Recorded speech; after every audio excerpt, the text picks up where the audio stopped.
Calling to order the June 16th, 2026 regular meeting of the COSD 201 Board of Education. Roll call. Leah Conover. Here. Heather Franklin. Here. Carlos Avia. Here. Tim Herman. Here. Dina Hoover. Kevin Marin. Here. Alexandria Mill. Here. Okay, stand for the pledge, please. They are really picking up tonight.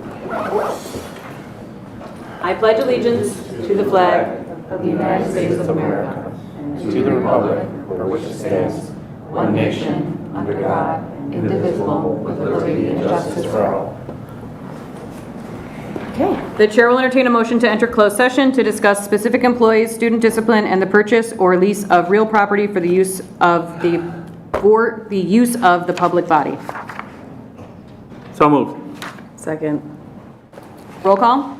Mr. Marin. Yes. Mr. Herman. Yes. Ms. Franklin. Yes. Mr. Avia. Yes. Ms. Mill. Yes. Ms. Conover. Yes. Motion passes. Into closed we go.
We're going to move right along here to the approval of minutes. The chair will entertain a motion to approve the minutes of the May 19th, 2026 regular meeting of the Board of Education as presented. So moved. Second. All in favor? Aye. Opposed? Motion passes. The chair will entertain a motion to approve the minutes of the closed session of the Board of Education's May 19th, 2026 regular meeting as presented. So moved.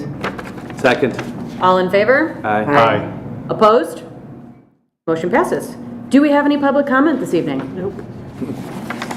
On to our consent agenda. The chair will entertain a motion to approve the consent agenda as presented. Number 1, personnel recommendations. Brooke Davis, special education teacher. Viviana Medina, special education teacher. Gage Dill, night custodian. Tiffany Rupsis, TA summer school. Sarah Goodpaster, TA summer school. Jill Jackson, social worker summer school. Resignations and retirements. Number 2, approval of the May 2026 expenditure report. Number 3, approval of the June 2026 expenditure report. Number 4, ratification of the May 2026 regular payroll. So moved. Second. Roll call. Mr. Herman? Yes. Ms. Franklin? Yes. Mr. Avia? Yes. Ms. Mill? Yes. Ms. Conover? Yes. Mr. Marin? Yes. Motion passes. On to information and discussion. Let's talk preschool. Preschool curriculum, Frog Street. Hi, good evening, everybody. I'm Tiffany Teresi, Director of Student Services and Early Childhood. So part of that role is overseeing our preschool programming at South School. And the administration would like to recommend the board consider approval of the Frog Street curricular program as a formal curricular resource for our preschool programming. Over the past couple of years, we've been doing some work in the area of curriculum and instruction to align with going up into kindergarten grade level and beyond, and kind of aligning through scope and sequence, making sure students are prepared and ready for kindergarten. And so through that work, it has led us to the process of relooking at reconsidering our curricular resource programming. For the past several years before that, the teachers have been doing a really exceptional job of more so kind of teacher-created materials that are rooted in creative curriculum. So previously in the past, the team had formally adopted creative curriculum a number of years ago, and then have been working from those materials for the past recent years. And so it was just a good time for us to kind of come back to the table, relook at everything as we're continuing to have conversations, working a lot with Dr. Carla Brown to make sure that we are preparing students for kindergarten. So the team came together and explored a variety of different resource options and unanimously came together in favor of the Frog Street curriculum. There is a couple things that stood out about the Frog Street curriculum in particular, and one of the main and most important ones was really preparing students academically from that instructional standpoint, as well as overall school readiness skills, social emotional skills as they enter into kindergarten. So at South, we get students who sometimes the day after they turn 3 are enrolling and starting in our program all the way through 5 years of age until they're kindergarten eligible in the fall. And so really making sure that we have a good balance of the academic and instructional component, the social emotional, developmental, and just the overall school readiness as we're preparing students to learn how to be students and enter into kindergarten and onwards. The Frog Street curriculum also has a really nicely embedded social emotional component, so it's not, something extra that needs to be done. It's not like this is your 5 minutes of social emotional time. It's everything embedded and weaved in throughout the lessons, and that build on the lessons throughout the unit. So it helps provide a really integrated and comprehensive approach to build those skills for our students.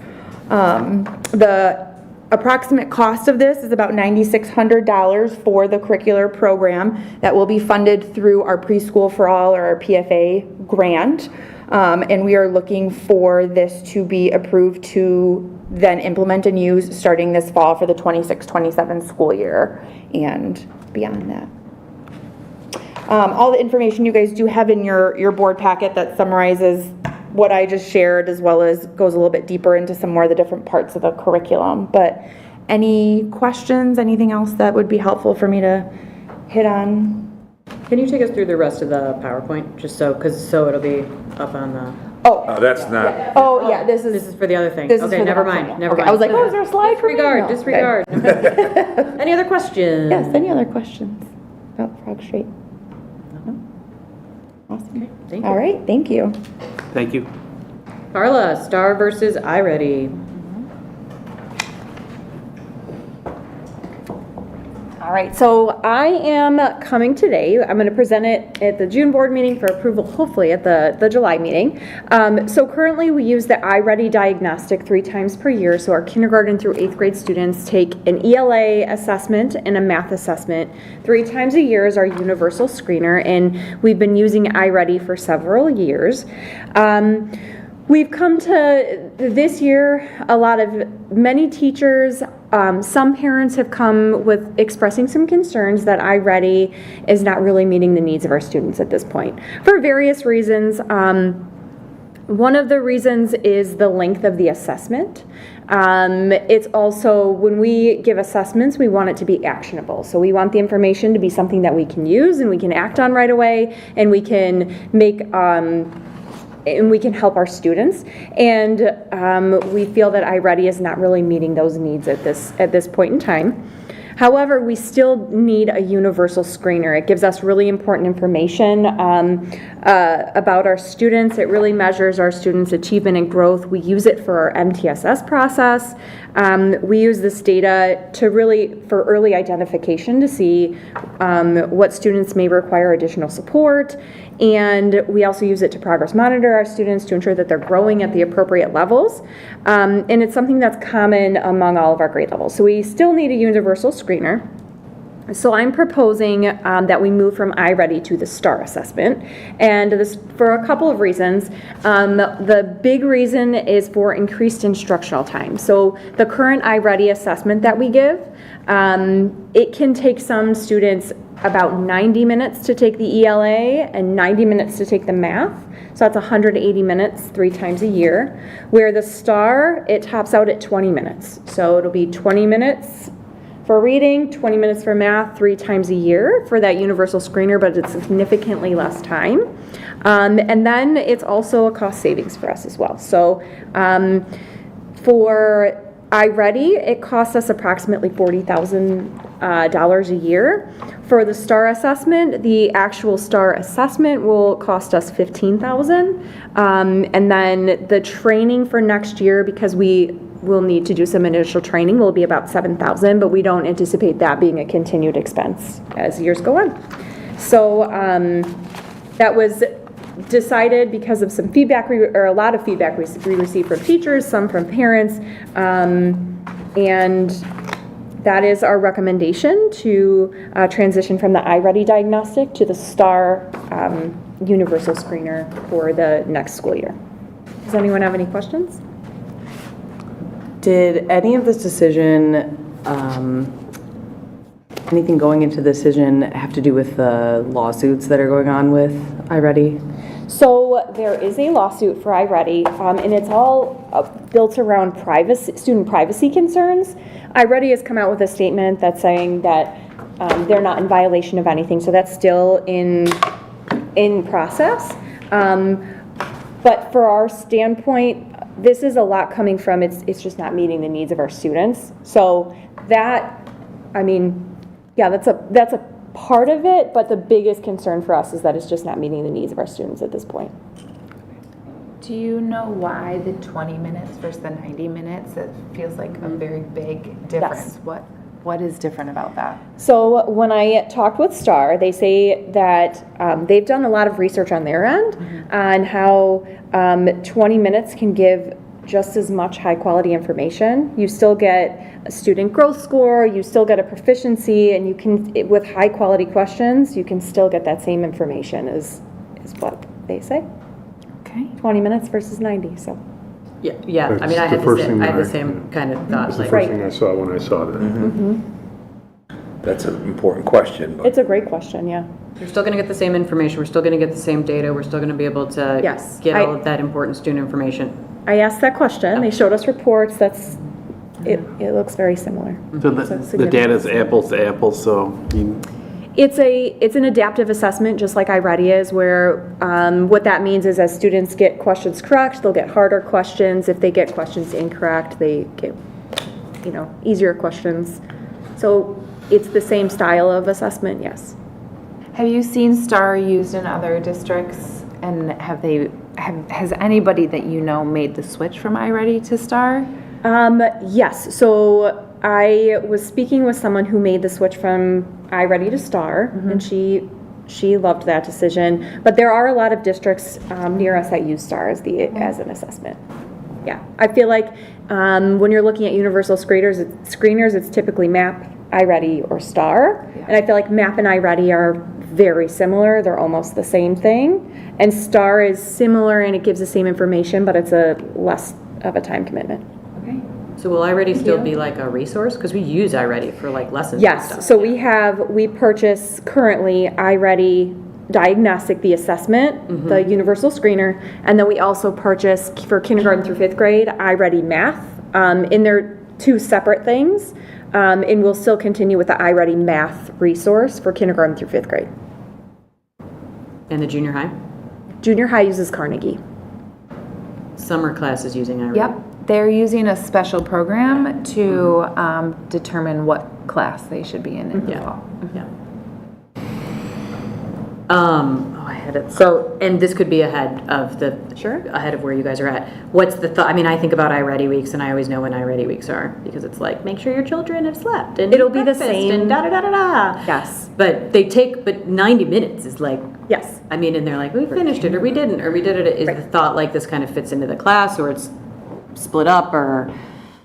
It'll be the same process, like parents will be notified ahead of time, make sure you rest up and everything, but the idea behind this is it will fit within a regular block of time instead of having to do it multiple days. Yeah, 'cause, Sometimes like, math is our, split up over 2 days, and ELA is split up over 2 days. it is, so then you're losing 4 days of instruction 3 times a year. That's great, thank you. yeah, thank you. Thank you. Yeah, thank you. Just to note, I forgot to mention on curriculum, so Jack, we've gotten a bunch of stuff on curriculum that's coming like, the night and we got to approve, so let's just work on that for next year. Okay. yes. From the timeline factor, because the public's got to have the chance. And we got to have time with it. So, baseball dugout donation? Is that you, Rob? That's correct. So there is a generous donor who's an assistant coach, Alex Laskowski, at the high school. There have been concerns about the dugouts and how just kind of they're falling, not falling apart, but they're not what the team would want them to be up to speed. So looking at the information, they said, hey, what can we do? They looked into different ways to put together a brand new dugout. And in short, Mr. Laskowski would like to pay for the entire process. It doesn't require any sort of village situation or whatever. They just have to buy the materials and put it together with a contractor in the amount of $35,000. Awesome. Love it. It's quite generous. Thank you. Thank you. Yeah. Thank you. Very, very, very. Thank you, Coach. It's amazing. Yeah. What else do you need from us? Well, we'll approve, hopefully we'd approve of the donation. Approving it? But I would like to just make sure that everyone knows ahead of time before we, so. Thank you. Yeah, wonderful. District Athletic Committee meeting recap. Who's on that one? Are you doing that, or? Edith and Heather and Carlos. I have nothing to say at this point. Yeah, I mean, I could speak really briefly about it, I guess. So we had a second meeting, and the meeting was a little less abundantly attended compared to the first one, but there was a lot of hardworking people there who, actually, the focus of the meeting was on actual action, like what can practically be done. And I think that we came up with some really, really good things that involve coaches reaching out vertically along the district and outside of the district, which is nice. I think we also talked about maybe there's a lot of summer camps happening this year, but maybe extending that into the school year. What kind of events can be organized that aren't summer camps, or because it's not in the summer, but whether it's instructional or maybe just the presence of middle schoolers and elementary school students at varsity games to do something at halftime or something like that. So there's some work being done there as well. And yeah, what else? There were more actions that were agreed to pursue. You probably have some notes there. I'll just be quick. So we started the meeting, reviewed the previous agenda, and then really focused on our themes that we came up with. So first theme was communication. They're finding that there's communication gaps between elementary through junior high and high school. So we identified some action steps to support with that.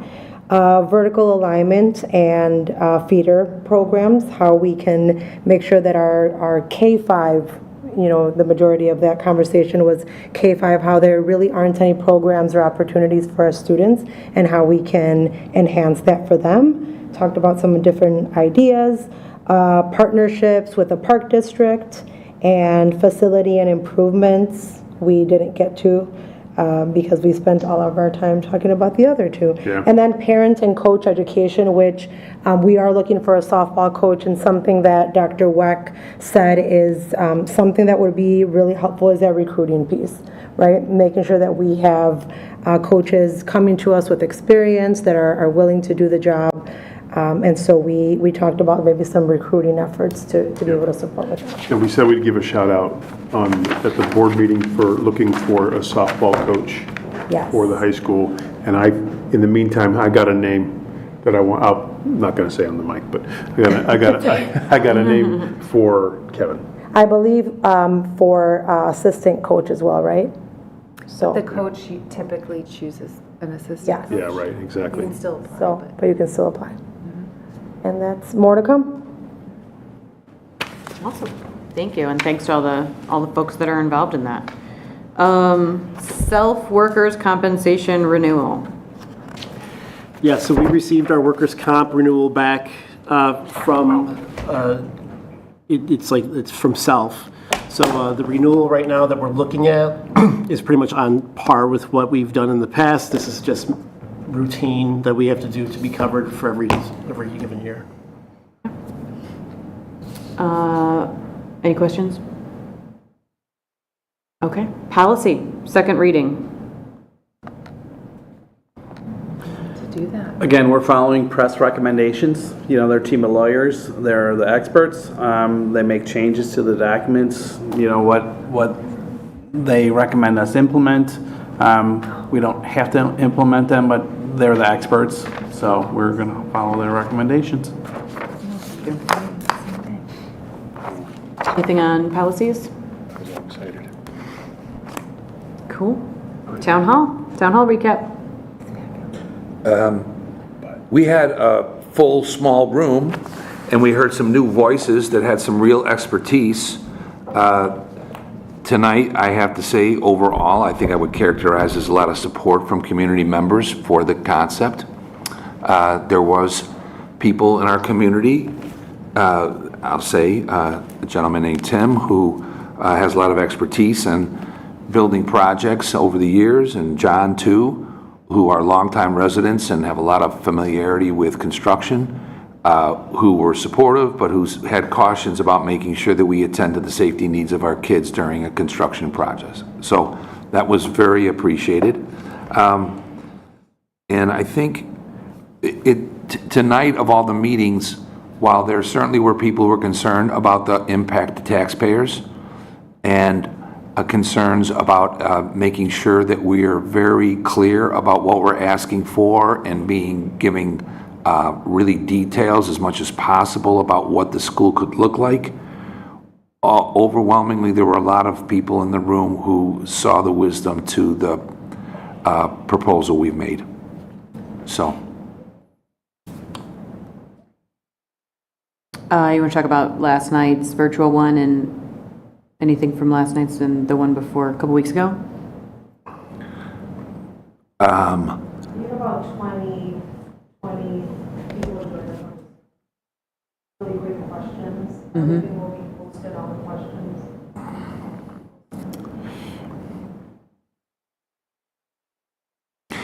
The town halls have been helpful because I think the things that people have expressed as concerns, we've tried to address, including doing everything we can to sharpen the pencil and reduce the costs, but there's still a cost involved. But one of the things we were asking, we thought we knew and we assumed, which is not where we want to be. We heard that, previously from a number of sources that the location on the north end of Ogden was not amenable to a significant portion of our population, bless you. But I think what we assumed was, okay, if that's not the answer, what about putting it at Miller? And I think that is gaining momentum. Most people seem to think that makes more sense. So, or at least people who would prefer to see that who previously were not supportive. I think that was one of the things we wanted to float. That's what we thought we heard. So here's the solution. Is this what you want? And we're getting a lot of feedback. Yes. It's never unanimous. There's still concerns about impact to taxpayers, but the Miller location seems to be, to people who want a new school and are not religious about where it's at, they'll support it. The people who want it on this side of the community so kids are not bused from the time they're in kindergarten through high school or et cetera, people are gravitating towards that. So the recap of all the town hall meetings, and we did have 3 since our last one, was that the proposal we're putting forward, or that we floated in the community is more favorable.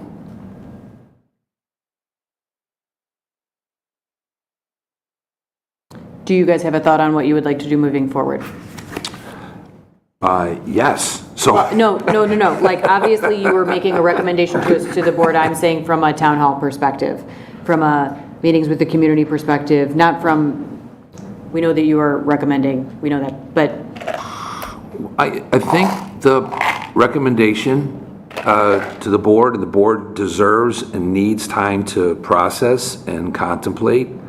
And then, depending on the board's decision, we would hold information meetings galore between that time and a November referendum.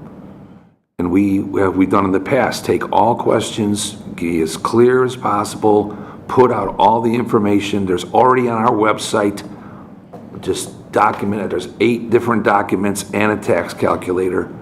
And it's before the board has even made a decision. So once the board makes a decision, that will guide our need to hold multiple town hall meetings and present as many details as possible and answer every question that people ask.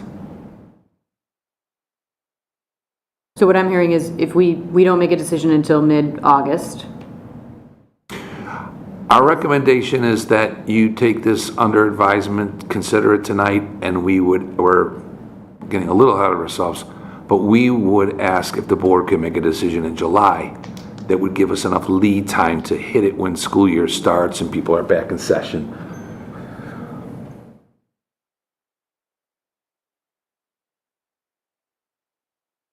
Now, it's the board's decision when they want to vote on it, but we're kind of melding items 7 and 8 here together, but that's okay. It makes sense. Our recommendation will be to ask the board to vote in July. But it's your decision if you want to wait till August. Okay, so no more town halls between now and July at least.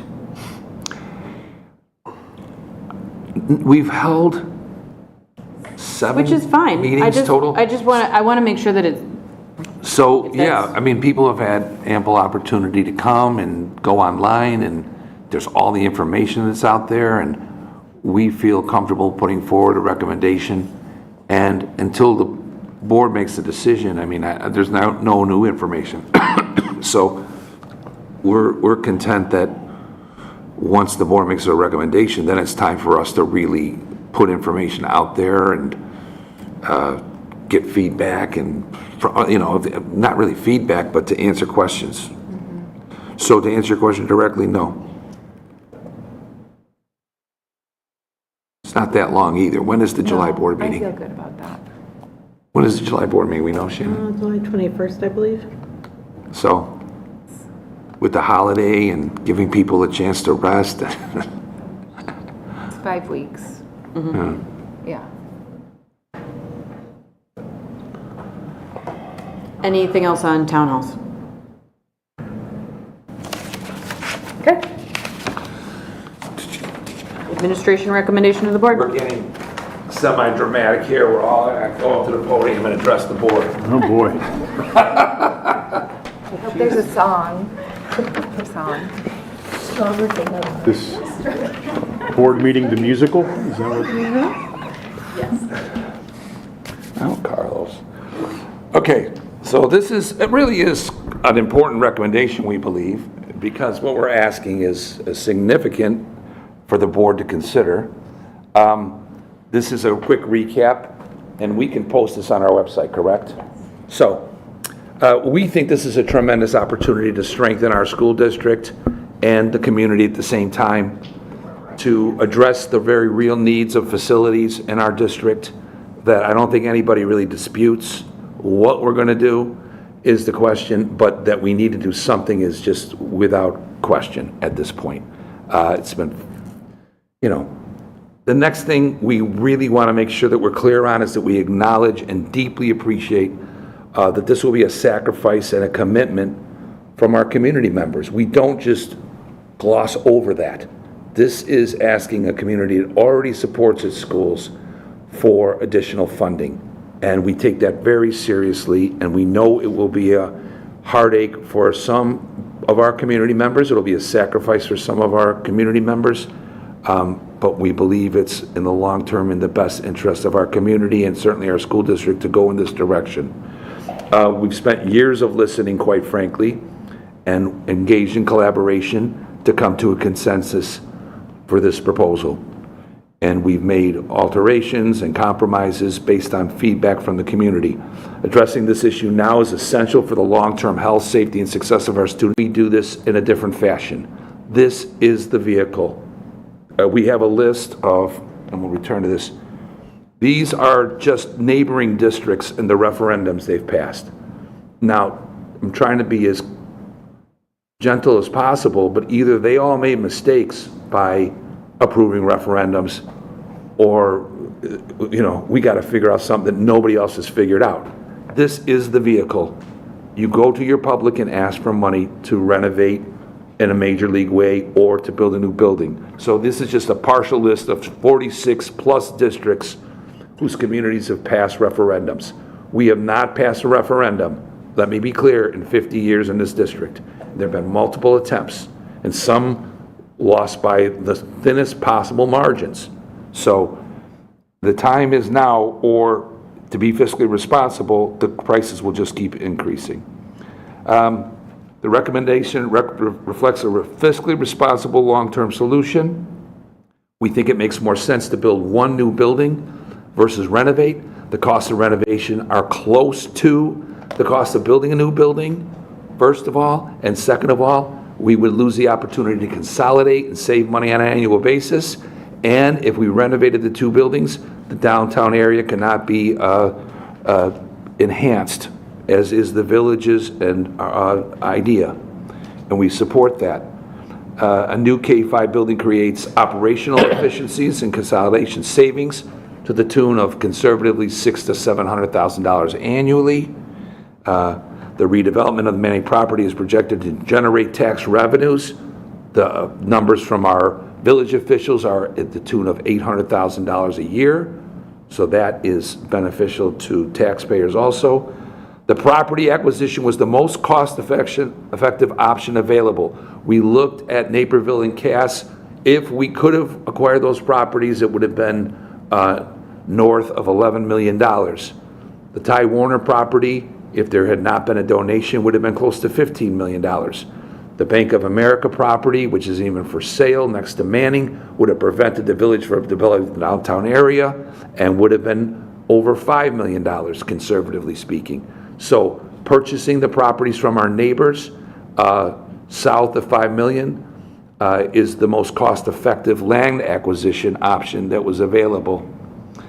6 of the 7 property owners have reached tentative agreements with positive sentiment and amicable negotiations. Negotiations continue with the one remaining owner, but we met face-to-face with these community members, these neighbors. I think they will have all reported that they were treated with care and respect, and including one property where we will leave the property until such time that it's in the best interest of that current resident to move on from the property.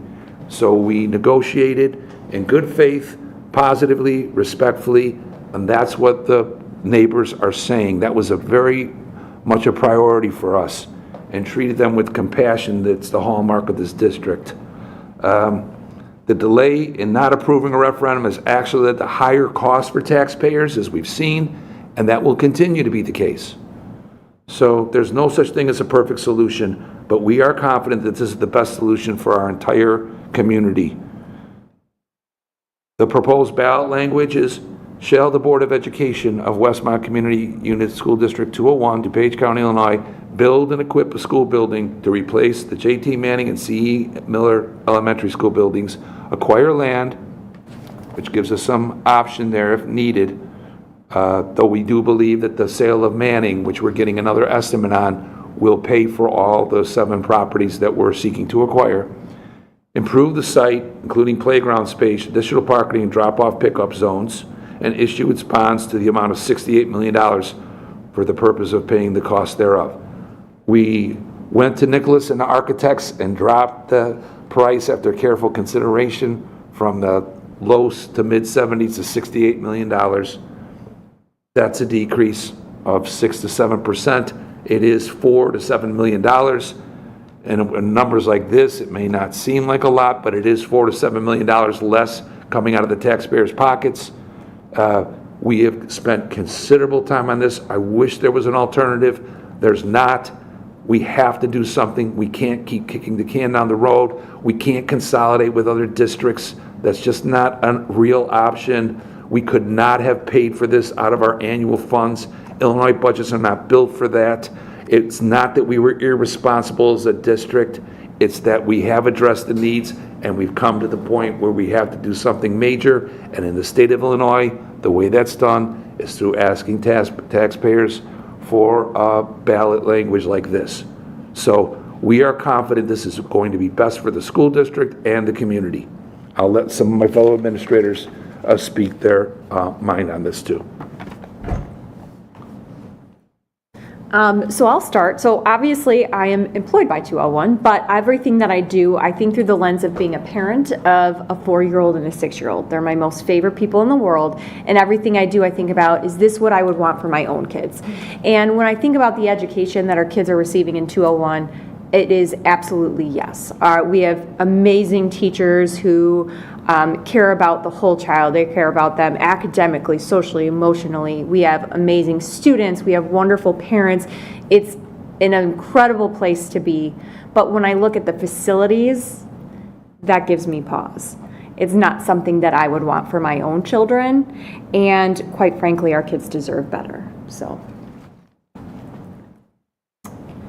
So I'm just going to add a little bit to that. So I was hired here in District 201 over a decade ago as a principal of Miller Elementary School.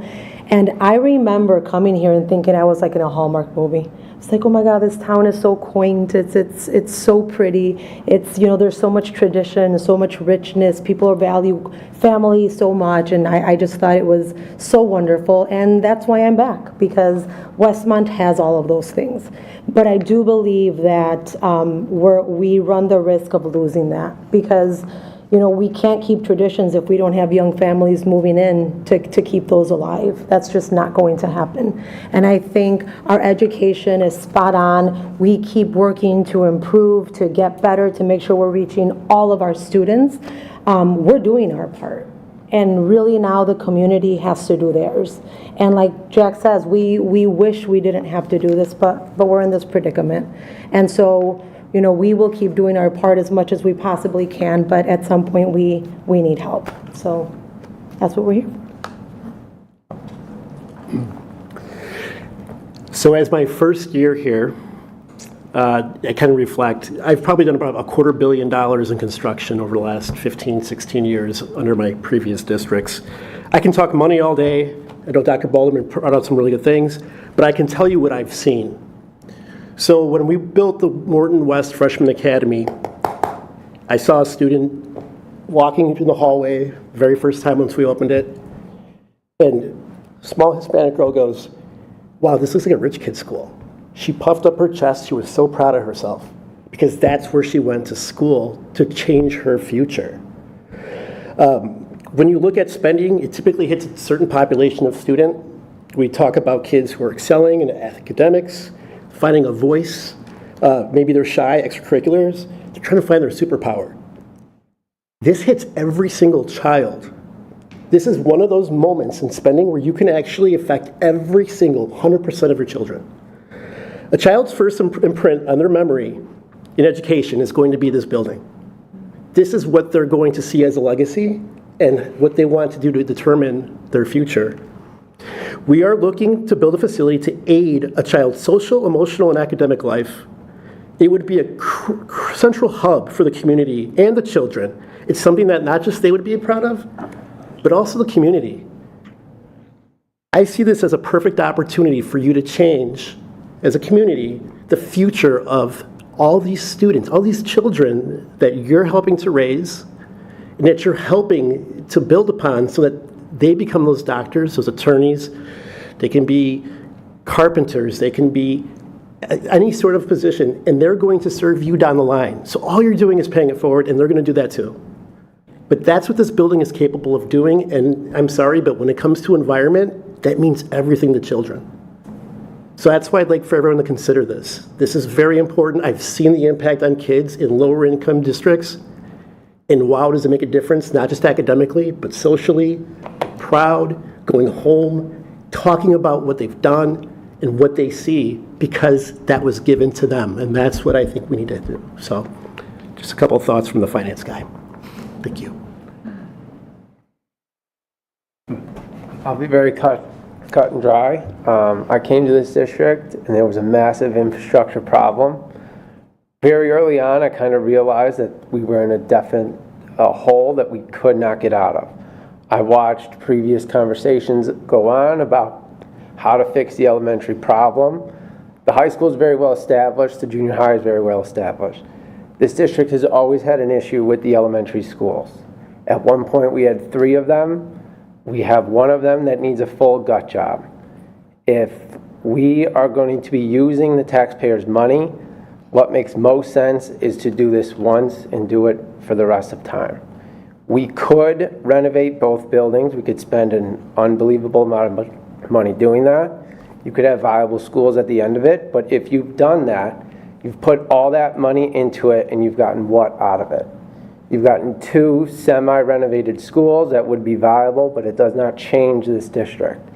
This opportunity gives us the potential to consolidate. It gives us the opportunity to manage a district beyond that. Again, we have a situation at the high school that's in very good shape. We have the junior high that's in very good shape. If the elementary school is dealt with, it takes it off of the list. You can manage things from there. You can strategize from there. You can allocate money to do individual projects as opposed to reacting to everything. Everything in this district has been a reaction. You have not been in a situation where you can plan for things. You have to continually bail yourselves out. And until you creatively get out of that, you're stuck in that. And that's where this district has been for 30 years.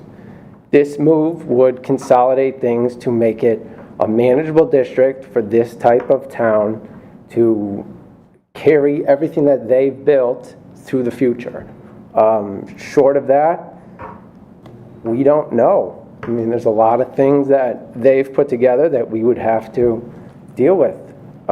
Construction is needed. You got to do it one way or the other. And again, if you have the opportunity to kind of consolidate, change things, you can continue that and everything that they've built as long as you possibly can. And I don't see any reason you would not be able to do that.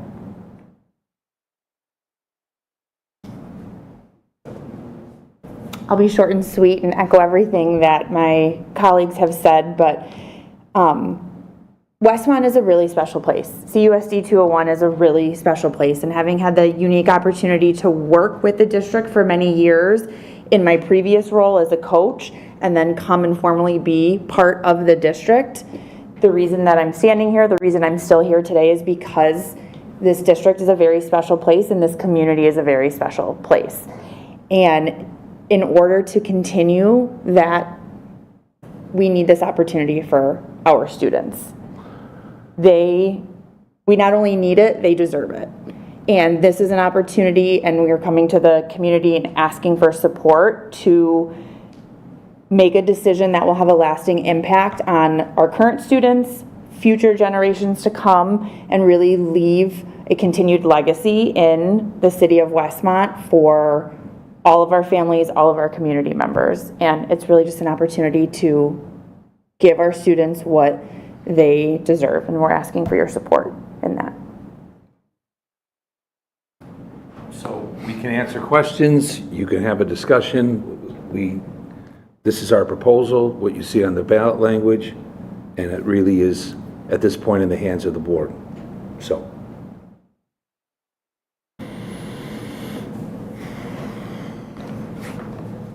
We're also hoping that a decision is made in July so that we can move forward with. That will give us enough lead time to answer community questions, and that's what we're proposing. It's the decision of the board of when they want to put it on the agenda. Well, let's start there. How about that? Yeah, yeah, it's a good place to start. I mean, it feels like this is at this point, a board discussion, right? I mean, a lot of questions for the administration.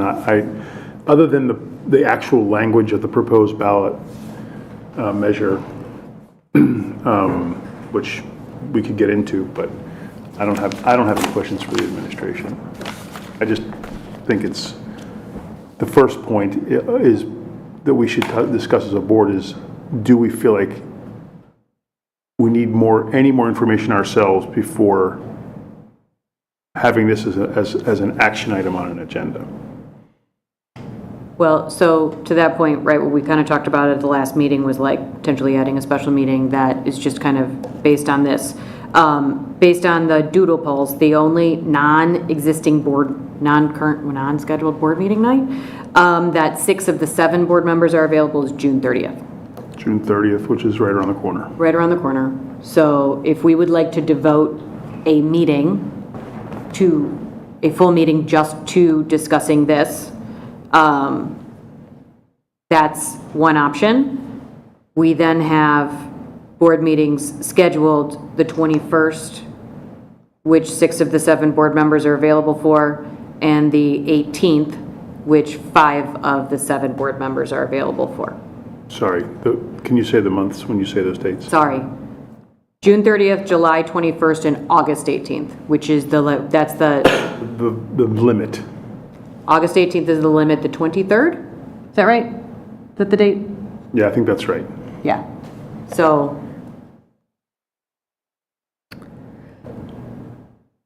I don't need a special board meeting. I'm fine voting in July.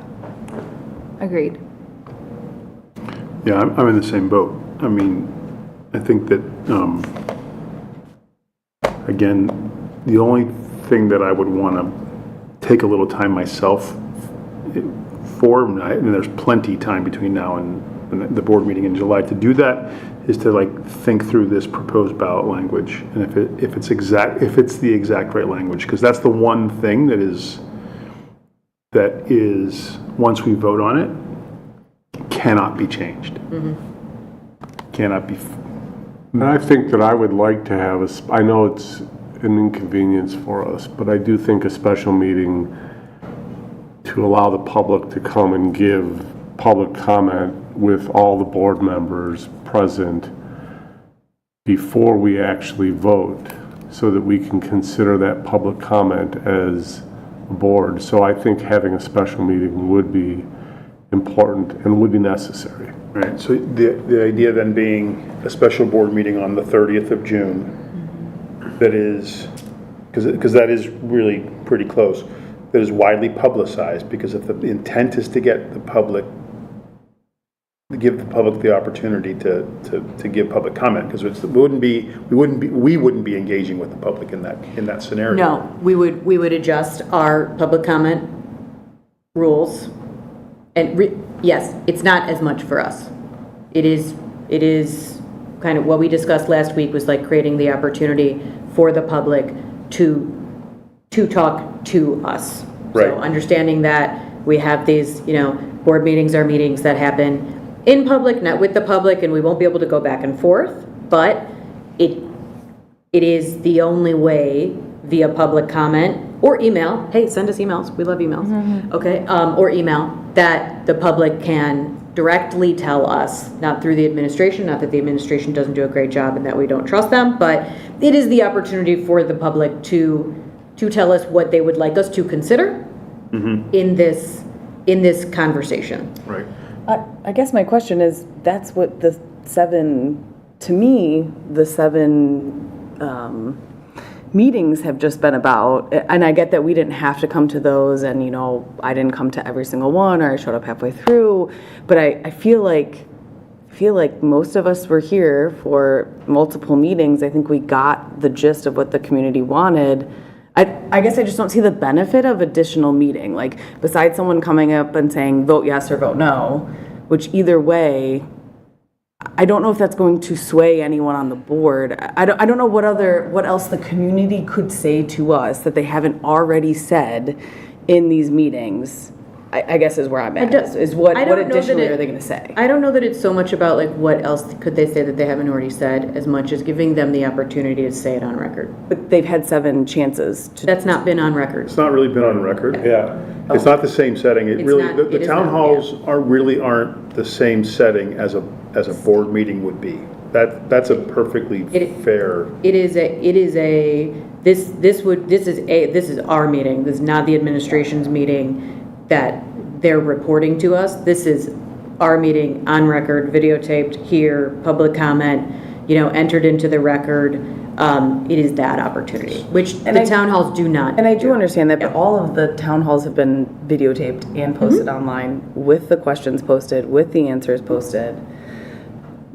And listen, if the board wants that, to have the additional meeting, I'll show up. I just...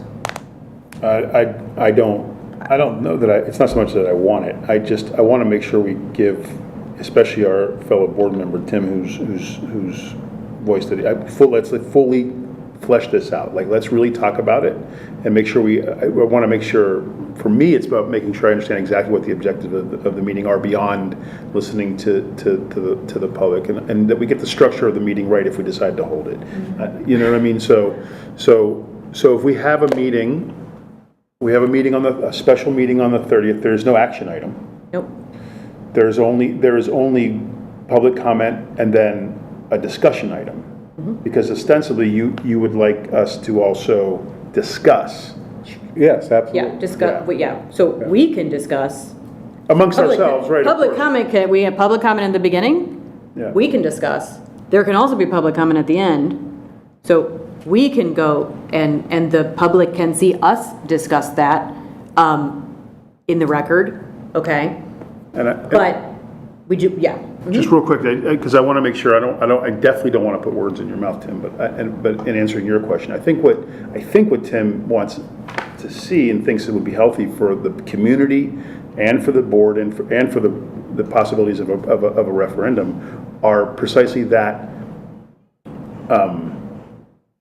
flow of public comment.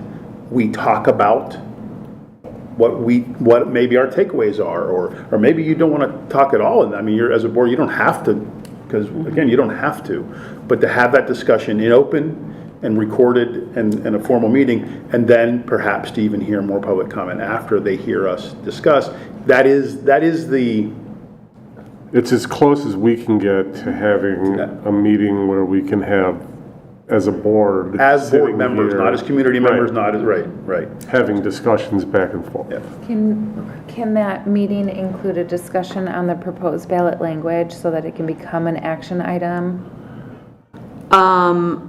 in July? It could. So I think we would probably just keep it, we would keep it as discussion, referendum discussion, and all that, and I think that the ballot language is part of that conversation. So I don't know that it would need to, I don't know that it would need to be a separate discussion item.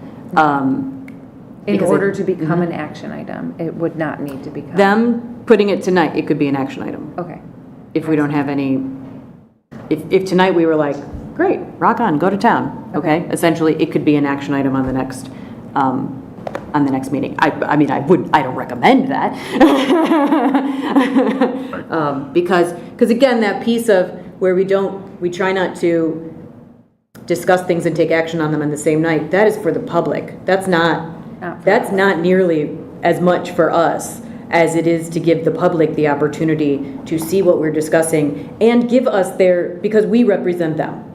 Okay. So that is really what that is kind of Yeah. geared towards. It has a lot less to do with us. So, yeah, I mean, that, We may need to, if we wanted to amend our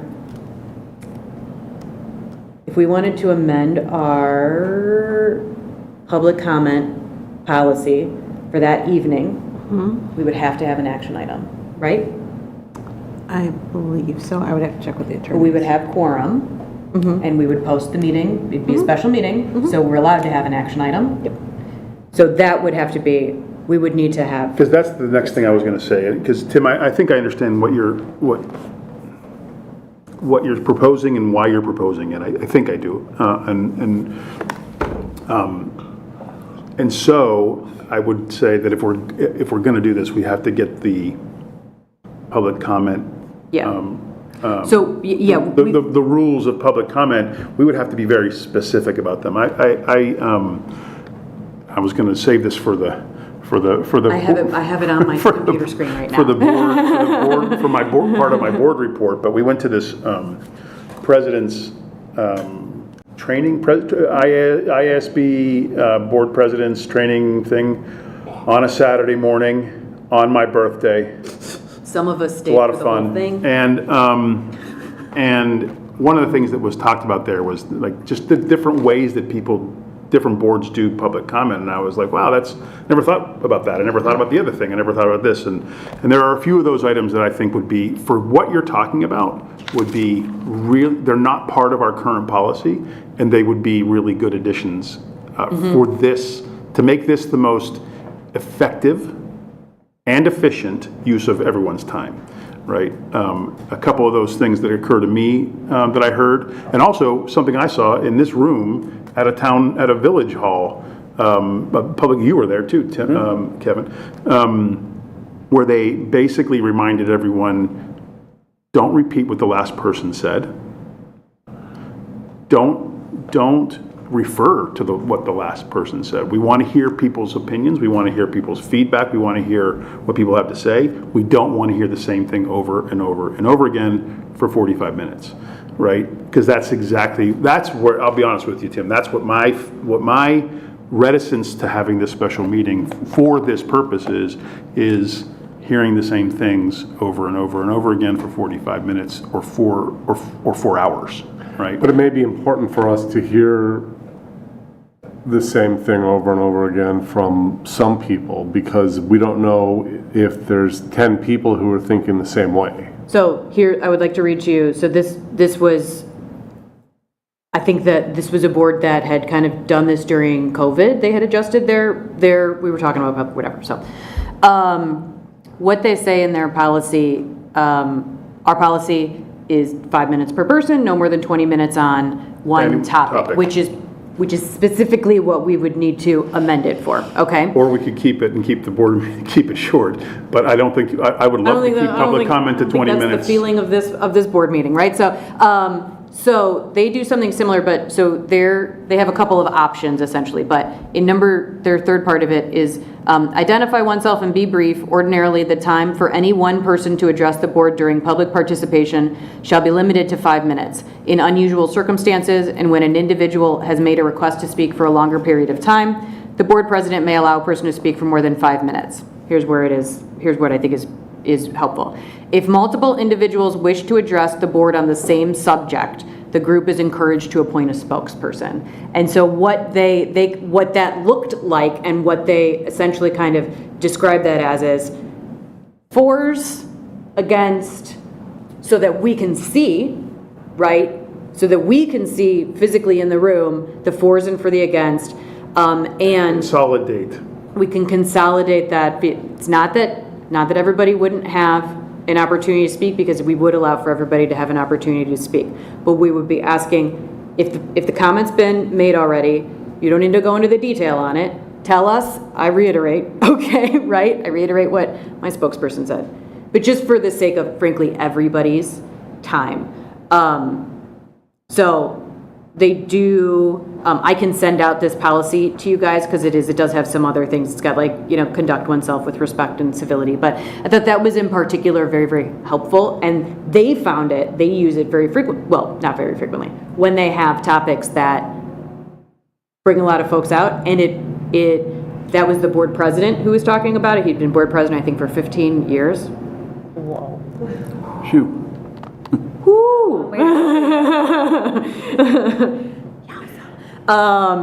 But he had said that it made a huge difference in the board's ability to see and hear from the public, and also for the public's ability to communicate with the board in a way that worked. Because yeah, the 5 minute, you stop hearing things after a period of time when you're hearing it. So we want to make sure that we're getting great information, and we're also able to stay engaged in that information. So if we can, I agree 20 minutes is not long enough.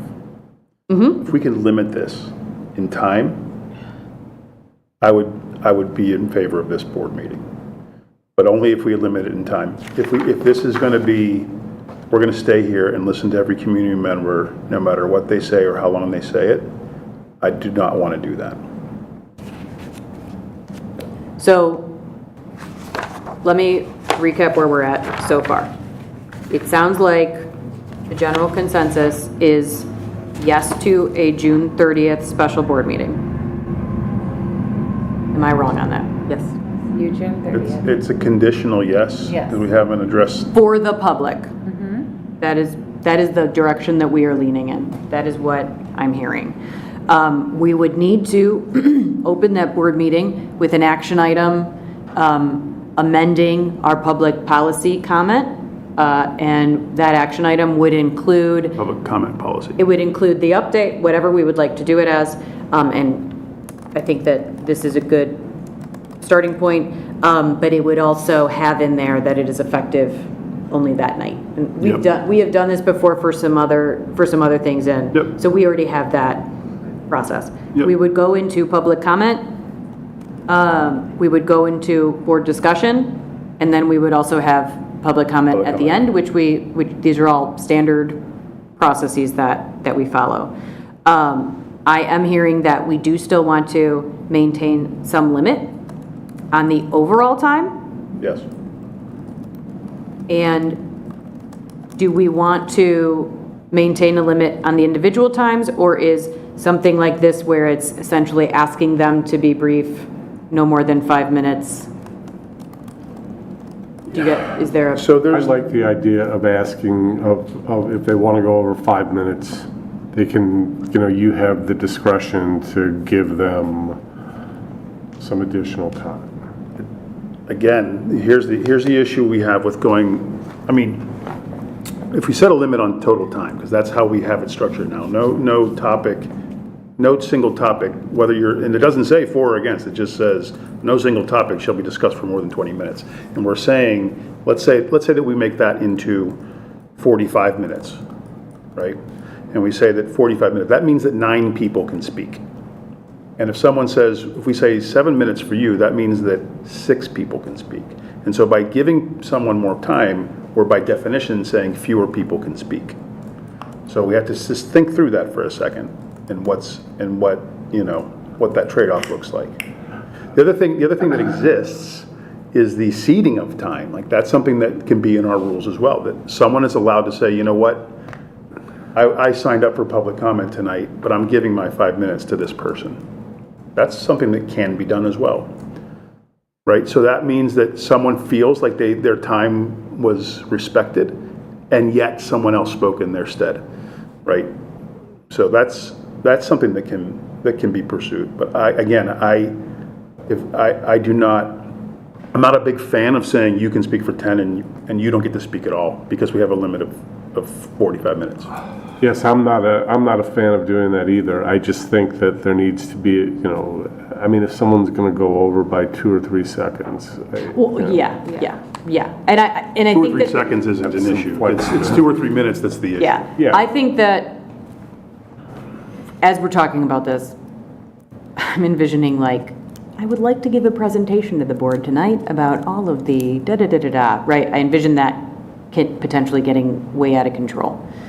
And that's not the point of it. That takes away from what we are there to do, right? So I am inclined to say that a 5-minute max with the board president's discretion, but not including if you ask for more in the beginning. So, and my discretion would be 30 seconds, not minutes. Like, okay, we're reaching 5 minutes, let's kind of,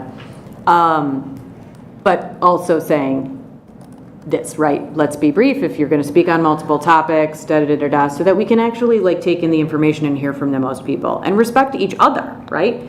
And I think a 45-minute time limit on both periods, or maybe 45 minutes at the beginning and the 30 minutes on the back end period, I think that makes sense, and that gives us 30 minutes or so Discuss. in between to discuss. And we have a reasonable time commitment here. You have, 10 minutes to get things in action, right? Because you have the action item as well. So let's call it 15 minutes there, 45 minutes of public comment. That's an hour, half-hour discussion, So we're at a 2-hour commitment, roughly.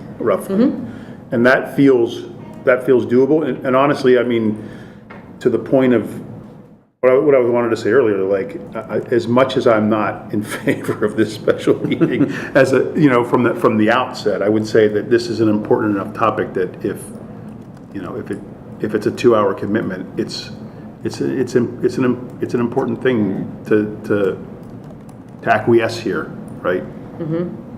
From my perspective, to me, it's an important thing that for me, I say, I don't want to, but this is an investment that I can make for this cause, I can make. Kevin? I'm in agreement. I want to hear the maximum amount from the public we can, but I agree. I like the idea, 5-minute time limit. If you want to extend the time at the beginning, that's fine. I like it. Mm-hmm. It's an important enough subject we need to hear. Yeah. Okay, are you guys okay if I work on the language of that? Yeah. With And Shannon also and the I were working mechanics on that. of it, like the actual, how are you going to tell people, hey, look, your time's up, wrap it up. I'm looking at time clocks right now. I don't know. She Get is. a clock and a She buzzer. She is literally looking at them right now. Just I can think- see just her think through, because screen. I Like think- an actual clock? Because you Yes. can do a digital No. one So on like, Google so where I could like it explodes she's after looking 5 at one minutes. to sit right here. It's a fine line. It's a really fine line between being very respectful Right. of someone's time and explaining to them, like, look, we don't want to get the hook. Yeah. We don't want to get the hook. And so as long as everyone plays by these rules, no one has to get the hook. Yeah, okay, so I will work on the language and the mechanics of that. Shannon and I will work on that. Would you guys want to see it in recap? It would have to be in the 26th recap. if you want to see it before, or are you okay with me just getting it together? I'm okay with you getting it. I'm I think I okay. can trust you. We're good. I would actually prefer you just. Thanks. Wonderful. Okay. Is there anything in particular that you guys would like to have available from the district, from the administration for that evening? Good question.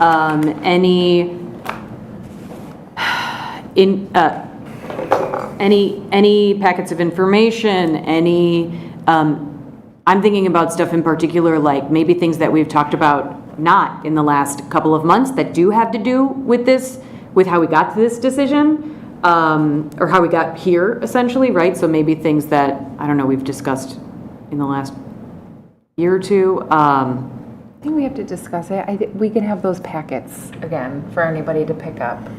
I don't think it needs to be talked about. So the packets that essentially the administration's been doing at the town hall meetings. Yeah. What else is there? Anything else that anybody would like to have? No. What time do you want the meeting to start? Well, certainly, I mean, I want to have a copy of this Language. The ballot proposed language. Ballot language, because I Yeah. think that's something that I think that we should discuss. I think just that with that packet of info is your presentation from tonight. yeah, that's great. Printed Yeah. on top of it as well, because that's the 3 slides. Carl and Shannon, can you send that on an email? So Carl, you need to get that to Shannon, and Shannon gets it to the board members tomorrow, please. I mean, I agree with But Tim. let's just, we don't need it tomorrow. Board update. Yeah, board update's fine. More importantly, we That's just want it one thing printed I that do wanna night. discuss. I'm actually asking for something to be printed, Jack. I would like, I'd like to make that point. I'm asking for something to be printed up. But I'd also, if somebody wants to give public comment on it. On it, I'd they should be able love to see it on the hear screen that. or Yeah. whatever, right? Yeah, so if we can have the presentation from tonight available and loaded up on the computer, let's print it, but let's also have it loaded on the computer. If we can also have the packets of info printed, and let's also have that linked up on our, so that if someone does reference something, or we want to reference something, we want to pull something up, that we can. Is that okay? Tell me about why on the screens.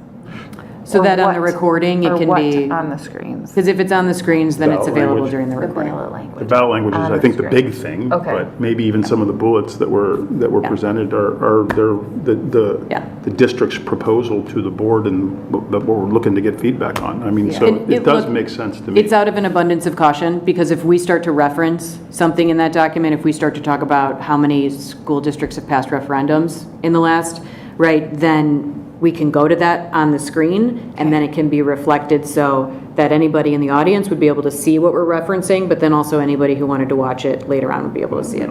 So.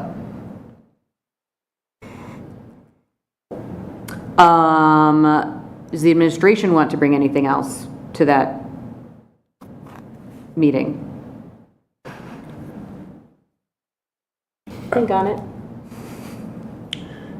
Everything we put on the website, we made the presentation tonight. We are willing to answer any questions, and we're willing to provide any documents, but we feel like Edith? I mean, yeah, but I would just like to know if you would like it advertised, if you want a postcard sent out, how you Well, want, like. I mean, I would like it advertised as widely as possible. We're not incurring in the cost of a postcard, though. That's not, we've never done and I wouldn't expect we would do for a special board meeting, a postcard mailer or anything like that. But I mean, on the website, if we're able to get it on the marquee at the library for, whatever we can do to publicize it, I think is Well, positive. I think postcards are actually very effective. We had a comment a couple of town halls ago about the fact that They're the also postcards expensive. were very, very They're expensive. effective. What's the turnaround on that? I do think it's expensive, but I do think we've seen a lot of new faces because of it. Edith has been turning it around. Who are we using? Remind me. Alpha? No. Who's the, I didn't get my postcard until the Lithoprint. day Yeah, I was gonna after say. the first meeting. Same. That So, one was, FYI. that one was like Because real it's- tight, and it was Well, I real mean, this is questionable. 2 weeks. This is 2 Yeah. weeks. Yeah, but Edith has like Edith has the design already, So that had to have some design stuff that, What's the cost of a postcard that we sent? 1,800. And how soon can it, I mean, how soon could it be in people's mailboxes? That I can't tell you because it's also, I mean, I can work with a printer, they can get it to they can get it out as fast as they can, but I don't. Well, last time, I the don't way know. it went down, even if Heather got it the day after the first meeting, if you gave the green light tonight, we could probably get it out by Thursday, so it would be out, what is Thursday, the 18th? Yes. So let's even say the 19th, it would be in people's homes at least 6 or 7 days before the 30th.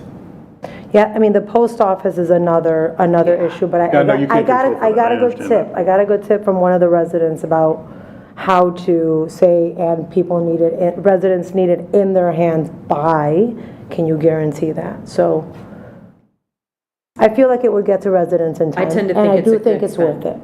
That's my opinion, but. It was, you the guys decide. turnaround was 3 days. 4 was the late one. Yes. So if you got it out the 18th or 19th, it would be in people's hands by the 22nd, 23rd, 24th, that's even extended. That's a full 6 days before. I also think it might be good to have the amended public policy, public comment language on there, which I could turn around quick enough and get to you. That, my only fear then, I didn't realize the cost was that low. I thought it was a lot more. I agree. Yeah, anything larger than a postcard, real significant. I mean, 1,800 is no, It's not a small amount, No but it's a small lot amount. less than I thought it was, and that's why, Yeah. and so then my only other thing is the turnaround. If, I mean, I agree with you that the language for the public comment policy, amended now I did it. Yep. Public comment policy, would be great to have on the postcard. However, maybe a QR code so that you have time to like get it out, and then, because you can always link that QR code A good idea. to content later or whatever. oh, just, so That's a we good can, idea. so we essentially can reference and say that we will be amending our public, to allow for more By the time the or postcard actually something. gets printed and sent and mailed, I mean, it gives you 5 more days to actually No, it's a really- that's a really good develop point. it. 'Cause I Plus, don't- if you only have a postcard, it might be hard to read, and, you know, the point of a postcard is to get information that someone's gonna look at and immediately act. They quickly, need to make a know that we're decision. having the meeting and that we're adjusting our public policy And what the comment to meeting's allow about, for. yeah. That's So, it. Just do Okay. it, because I do think it's best, if we're gonna invest this time, let's publicize it as much as we possibly can, right? In the short period of time. So. Okay. Then Leah, I will connect with you. I just emailed you. Okay. And Shannon. Okay. That meeting at, because I got to reach out Yeah. to Village Hall to see if we can get it here. Yeah. You guys want to stick with 6:30? Do you want to do 6? We won't have closed session unless there's. I would love 6 o'clock. Yeah, that's I I would think love 6 o'clock's fine. I would love 6 o'clock. Gives people time to get here after work and whatever, but you know, It gets us out. by 8-ish. So we'll see if we can get Village Hall. We might not be able to host it here, but we'll find out Okay. the next couple days. Yeah, let's say 6 to 8 p.m. And maybe we'll put an end time on the meeting. That was another thing. Boards do that. They put end times on their meeting. You just ended? Oh, I've got one for you. I've got one coming that's gonna change your life. It very well. Wait till board reports. Yeah, okay. Wait till board reports. Anything We're else almost on there. this? I feel like we've got some good direction. Okay, anybody else? Beautiful. I'm gonna, hearing silence, I'm gonna say we're good. Okay, into our action items. The chair will entertain a motion to authorize and direct the treasurer to pay any additional bills received in June 2026 that have been budgeted for in the current fiscal year. So moved. Second. Roll call. Ms. Franklin? Yes. Mr. Avia? Yes. Ms. Mill? Yes. Ms. Conover? Yes. Mr. Marin? Yes. Mr. Herman? Yes. Motion passes. The chair will entertain a motion to approve the resolution ratifying proposed amendments to the SACID Joint Articles of Agreement. So moved. Second. Roll call. Ms. Franklin? Yes. Mr. Avia? Yes. Ms. Mill? Yes. Ms. Conover? Yes. Mr. Marin? Yes. Mr. Herman? Yes. Motion passes. The chair The chair will entertain a motion to approve the Frog Street Pre-K curricular resource for the 2026-2027 school year as presented. So moved. Second. Roll call. Mr. Avia? Yes? Ms. Mill? Yes. Ms. Conover? Yes. Mr. Marin? Yes. Mr. Herman? Yes. Ms. Franklin? Yes. Motion passes. The chair will entertain a motion to approve the self-workers' compensation renewal in the amount of $193,642 for the 2026-2027 school year as presented. So moved. Second. Roll call. Ms. Mill? Yes. Ms. Conover? Yes. Mr. Marin? Yes. Mr. Herman? Yes. Ms. Franklin? Yes. Mr. Avia? Yes. Motion passes. The chair will entertain a motion to approve the adoption of the routine 2026-2027 business office resolutions as presented. So moved. Second. Roll call. Ms. Conover? Yes. Mr. Marin? Yes. Mr. Herman? Yes. Ms. Franklin? Yes. Mr. Avia? Yes. Ms. Mill? Yes. Motion passes. The chair will entertain a motion to approve the policies as presented. So moved. Second. Roll call. Mr. Marin? Yes. Mr. Herman? Yes. Ms. Franklin? Mr. Avia? Yes. Ms. Mill? Yes. Woohoo! You're up, Jack. Superintendent's report. Very briefly, we had a strong finish on the school year. We'll do a complete report on the data we have once we have a comprehensive data, but our chronic absenteeism rate was something that most districts can only dream about. That was a major priority for us, but it's hovering around 5%, where the state average is in the mid-20s. There's local districts that are celebrating 15%. So that was, we really prioritized attendance, and the parents and the kids and the staff and the whole team really knocked it out of the park. It's pretty incredible. The literacy scores, incredible, especially 5 through 11, like stuff we dreamed about, but you'll get a full report on that. And I'm really proud of our kids and our staff and our whole school community, because it really was a strong end of the school year, and the data is pretty overpowering, but we'll do a complete presentation. So. Thank you. Board reports. So, as I mentioned earlier, we went to this board president's training, and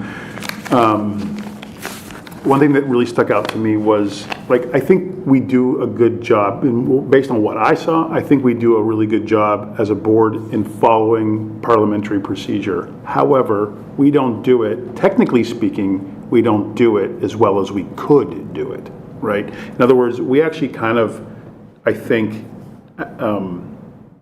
coincidentally do it very well.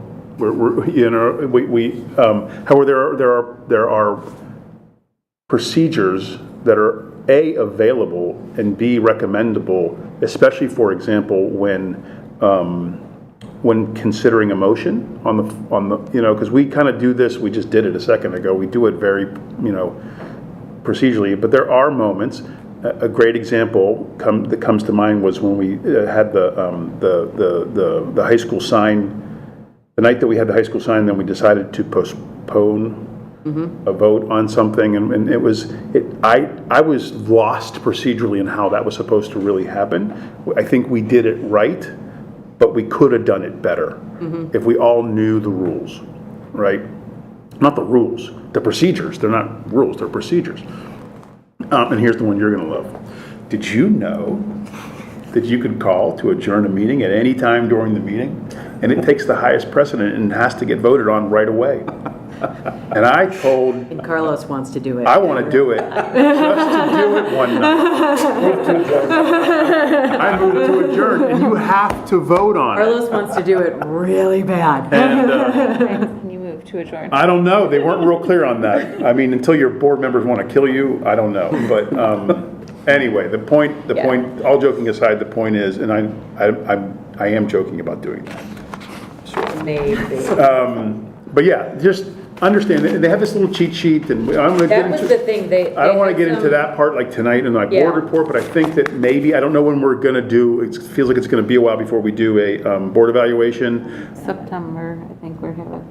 But I think this should really be a part of our board evaluation, and maybe even the main focus of it, just because it felt, I was like, wow, you can do it that way. That seems more efficient, and that seems more fair, and that seems more, and so Yes, that's my report out is that, man, we should really look at those and some of it's got Yeah. weird language, but it's, Yeah, I mean, they had some tools that I think like many eyes in the room were like, what? Like, You just can do that? one page of just a super easy kind of one pager that I'd never really seen before. And, you know, maybe I had it in my original board training, but there's so many I things. didn't, for sure. Right? So I thought there were some really phenomenal resources that I'm still kind of working through. In particular, the motions and like what they mean and how to do the right one and like what are the steps and whatnot, in a very easy way to have them available when those rare circumstances happen, because these are circumstances that never happen regularly. So of course we don't have them right in front of us, Right. right? So there was some of that stuff. There was a ton of there was just eye-opening experiences. It was really nice to be in a room of other presidents and vice presidents from, frankly, all over Northern Illinois. All over This was not DuPage. This Yeah, was, right. they host two of these, one in Naperville and one in Springfield. So, I mean, this was boards from yeah, all over. all over. And it was really cool to see them there. There was a great conversation at the end with a couple of board presidents from, that was like some best practices on communications that I sent over to Edith that were really like eye-opening, and just great ideas and things that just never think of. And these experiences are great in that way. So yeah, lots of things to think about. There are boards that do like a board meeting survey at the end, right? So at the end of every meeting, they have a standard, all the members fill out a survey on how the meeting went. I don't want to do that. Like, Make it like an NPS survey where it's just one question. Would you recommend this board meeting meeting, to a friend or colleague? are you a promoter? Yeah, Are you a well, promoter or a detractor of this board meeting? Yes, some of it a little bit much, right? But the idea of like some standardized, and they had lots of options of like some standardized, like, how are we doing, right? Like check-ins that we don't do very often. We do our board retreat once a year, but this is more like check-ins on that stuff. Like, and I think about in particular, right? We've had 3 new board members in the last 9 months. 2 weeks. Yeah, I actually like that. And I think in particular in those instances, because that's when things start to go, that's when you're like, because you're just managing a lot of different stuff. And that's when it's like, are we still on track? Are we still really sticking to what we need to do, what our role? So lots of great stuff came out of it. We are going to get that board, trying to schedule. Arlana's been out on medical leave and that threw a whole bunch of stuff off. So we are going to get that board retreat scheduled. We'll talk about it. I think there's some tweaks that we could probably make to our agenda that would be very helpful. But it was really Yeah, it was great. good. It was really eye-opening. It was a really wonderful morning into the afternoon to spend. Yeah. So, It was. more to come. Any other board reports? Yes, I just want to thank Mr. Landreth. He led a trip to Taiwan with a group of students. I'm not envious of that flight, but he opened up the world to the students. Yeah. They experienced different culture, brought in their students' perspectives. My son loved it. He just thought it was so great. He went to Italy earlier this year, but he really liked Taiwan. He spent time with Taiwanese students, went to their school, just had a great time. I'm just so thankful to Pete Landreth for leading these trips. I think it's just so enriching for the students. I wish more students could go. So thank you.